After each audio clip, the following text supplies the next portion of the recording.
Nagprotesta ang daang-daang dog farmers at traders mula sa buong South Korea. Layo nitong tutulan ang plano ng gobyerno na iban ang pagkonsumo ng karne ng aso sa bansa. Ito ang balita ni Early Briones.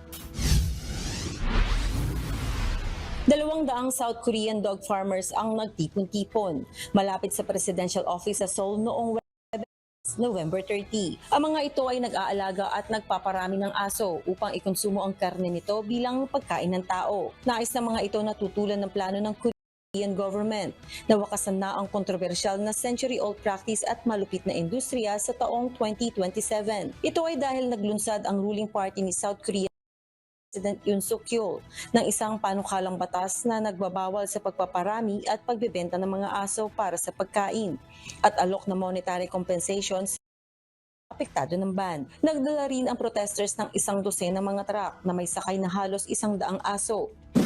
3 araw na ang nakalilipas mula nang magbanta ang grupo na magpapawala ang mga ito ng 2 milyong aso malapit sa government landmark ng Seoul, gayon din sa mga bahay ng mambabatas. Iginiit naman ni Korean Association of Edible Dog Jo Yong-bong na wala umano silang ginagawang masama kundi magsumikap sa buong buhay nila bilang masigasig na taga-supply ng karne ng aso sa bansa. Samantala, mariin namang kinundina ni Catchdog Animal Advocacy Leader Jong Song-yong ang pagdadala ng aso sa ginawang kilos protesta at ipinahayag ang plano ng kanyang grupo na sampahan ng kaso ang protesters kaugnay ng animal cruelty. Early Briones, UNTV News and Rescue.